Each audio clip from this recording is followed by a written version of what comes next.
Welcome back to my channel. അപ്പോൾ എൻ്റെ പുതിയൊരു വീഡിയോയിലേക്ക് എല്ലാവർക്കും വെൽക്കം. അപ്പോൾ ഇന്നത്തെ വീഡിയോ ചെറിയൊരു ഷോർട്ട് വീഡിയോ ആണ്. കമ്മ്യൂണിറ്റി ടാബിൽ ഞാൻ ഒരു പോസ്റ്റ് ഇട്ടിരുന്നു.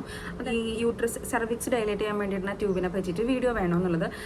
വോട്ട് വന്ന് യെസ് ആണ്. സോ ഞാൻ അതിനെപ്പറ്റി ചെറിയൊരു വീഡിയോ ചെയ്യാമെന്ന് കരുതി. ബേസ്ഡ് ഓൺ എൻ്റെ എക്സ്പീരിയൻസ് ആണ്. എനിക്ക് ഈ ഒരു ട്യൂബ് ഇട്ടിട്ടാണ് എനിക്ക് ലാബർ ഇൻഡ്യൂസ് ചെയ്തത്. അപ്പോൾ ഒരുപാട് പേർക്ക് ഞാനിത് ഫസ്റ്റ് ഞാനൊരു ലാബറിൻ്റെ വീഡിയോ ചെയ്തിരുന്നു.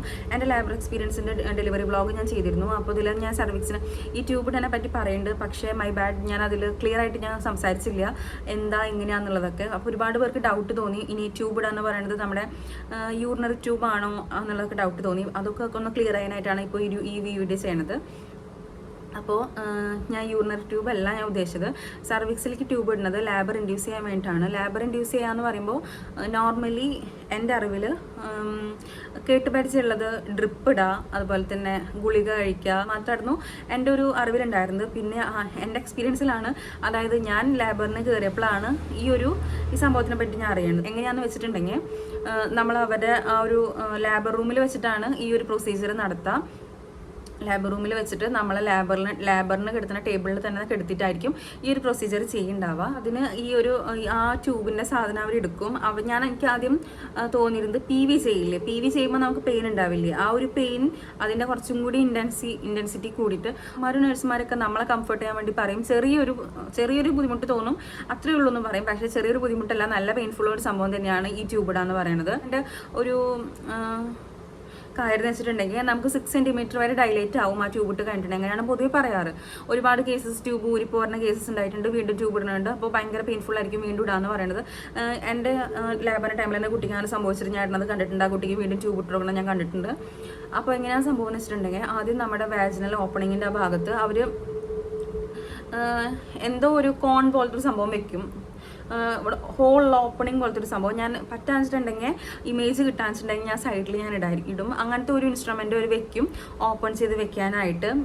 എന്നിട്ട് അതിൻ്റെ ഉള്ളിൽ കൂടെ സിസേഴ്സ് ഇല്ലേ, അത് അത്യാവശ്യം നല്ല ലെങ്ത് ഉണ്ടായിരിക്കും. ട്യൂബ് അവർ സിസേഴ്സ് വെച്ചിട്ട് എടുക്കും. എന്നിട്ട് ഈ ഒരു ക്ലോസിങ്ങിൻ്റെ ഉള്ളിൽ കൂടെ അവർ ഉള്ളിലേക്ക് ഇടും. അതായത് അവരൊരു സംഭവം വെച്ചിട്ടുണ്ടായിരിക്കും, അതിൻ്റെ ഉള്ളിൽ കൂടെ വാജിനാൽ ഉള്ളിലേക്ക് ഇടും. പിന്നെ അത് കഴിഞ്ഞിട്ട് അവർ സർവിക്സിൻ്റെ ഉള്ളിലേക്ക് കിടത്തും. അപ്പം നല്ല പെയിൻ തോന്നും. ആ സമയത്താണ് ഞാൻ പറഞ്ഞത് ബ്ലഡ് പോയി മോഷൻ പോയി നോക്കുള്ളത്. യെസ്, ആ സമയത്ത് നമുക്ക് നല്ല പെയിൻ ആയിരിക്കും.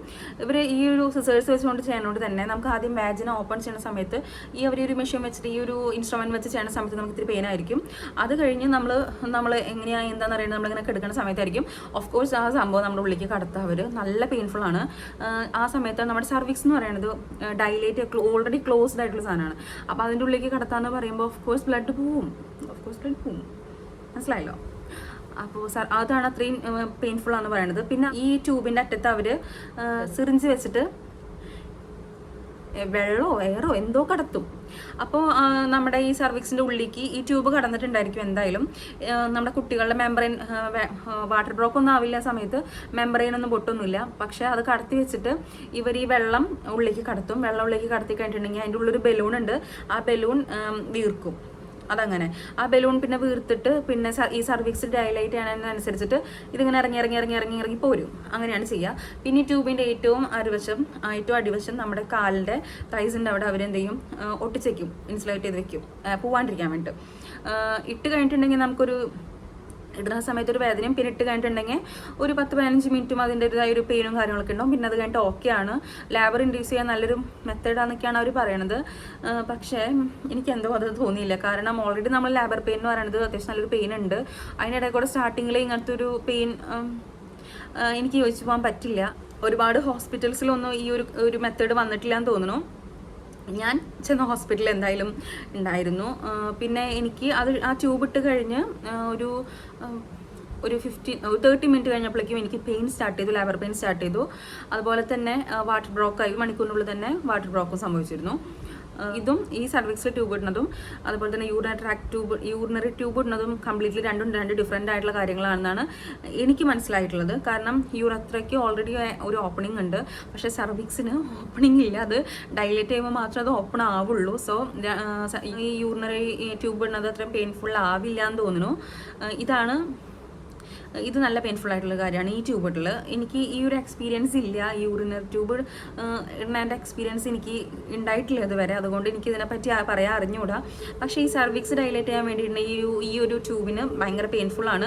ഇതിൻ്റെ പ്രൊസീജിയേഴ്സ് ഇങ്ങനെയാണ് വരുന്നത്. ഇപ്പോൾ നമ്മളിപ്പോൾ എന്തായാലും ലാബർ ഇൻഡ്യൂസ് ചെയ്യുമ്പോൾ നമ്മൾ ഡോക്ടറായിട്ട് കണ്ട് സംസാരിക്കുമ്പോൾ ഡോക്ടറോട് സംസാരിക്കാം, എനിക്ക് വേണോ വേണ്ട എന്നുള്ളത് സംസാരിച്ചിട്ട് നമുക്ക് ഇത് വേണ്ടെങ്കിൽ നമുക്ക് വേണ്ടാന്ന് പറയാൻ പറ്റും. ഒരുപാട് പേർക്ക് ഓൾറെഡി ഇങ്ങനെ ഡൗട്ട് വന്നുകൊണ്ടാണ് ഞാൻ വീഡിയോ ചെറുതായിട്ടൊന്നും ചെയ്തത്.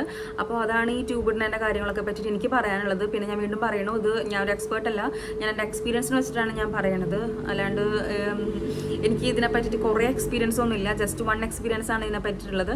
പക്ഷേ ഞാൻ ഒരു മറക്കാത്തൊരു എക്സ്പീരിയൻസ് ആണത്. അതുകൊണ്ടാണ് ഞാൻ അത്ര ക്ലിയർ ആയിട്ട് ഞാൻ വീണ്ടും ക്ലിയർ ആയിട്ടും ലൗഡായിട്ടും ഞാൻ വീണ്ടും അതിനെപ്പറ്റി പറയണത്.